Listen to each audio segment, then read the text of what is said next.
पुढे जाऊयात। नीट पेपर फुटी प्रकरणात आता एक महत्त्वाची अपडेट समोर येते आहे। नीट पेपर फुटी प्रकरणातील प्रमुख आरोपी मनीषा मांढरे आणि मनीषा वाघमारे यांना आता चौकशीसाठी दिल्लीहून पुण्यात आणण्यात आलंय आणि पुण्यात आता ही चौकशी केली जाणार आहे। दोघींना समोरासमोर बसवून सीबीआय कडून कसून चौकशी सुरू आहे।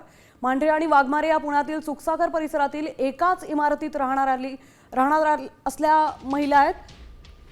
तर आता त्या दोघींची ही सीबीआय कडून चौकशी करण्यात येते आहे। मनीषा वाघमारेच्या ब्युटी पार्लर मधूनच नीट पेपर फुटीचा कट रचल्याचा संशय या तपास यंत्रणांकडून व्यक्त करण्यात येतोय। सध्या दोघीही सीबीआयच्या ताब्यात आहेत आणि प्रकरणातील इतर धागेदोरे आता शोधण्यासाठी चौकशी वेगाने सुरू झाली आहे।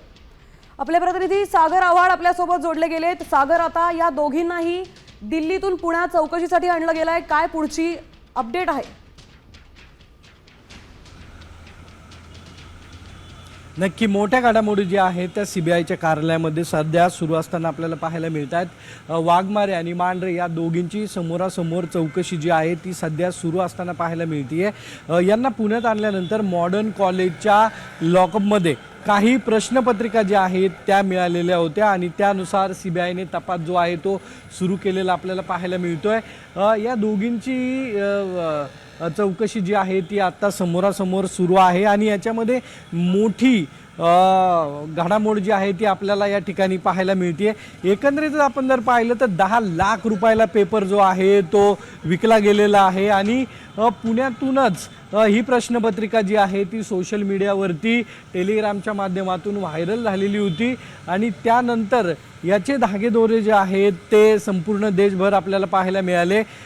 एक नामांकित डॉक्टर आहे त्यालाही सीबीआयने अटक केलेली आहे आणि आता सीबीआयच्या कार्यालयामध्ये पालक असतील किंवा इतर लोक असतील त्यांनाही चौकशीसाठी बोलवण्यात आलेलं आहे। मांढरे आणि वाघमारे या दोघींची चौकशी जी आहे ती सध्या सीबीआयच्या कार्यालयामध्ये सुरू आहे। त्यांना दिल्लीवरून पुण्यामध्ये आणण्यात आलेलं आहे आणि त्यानंतर त्यांनी या प्रश्नपत्रिका ज्या कॉलेजच्या लॉकअपमध्ये ठेवलेल्या होत्या त्यानंतर कशा पद्धतीने या प्रश्नपत्रिका बाहेर गेल्या, पैसे कुणाकडून आले, या सगळ्यांचा शोध जो आहे तो सीबीआय सध्या करताना आपल्याला पाहायला मिळतंय। त्यामुळे अजूनही मोठमोठ्या अटक ज्या आहेत किंवा यामध्ये कोण मोठी व्यक्ती आहेत। अगदीच सागर, धन्यवाद आपण दिलेल्या सविस्तर माहितीबद्दल।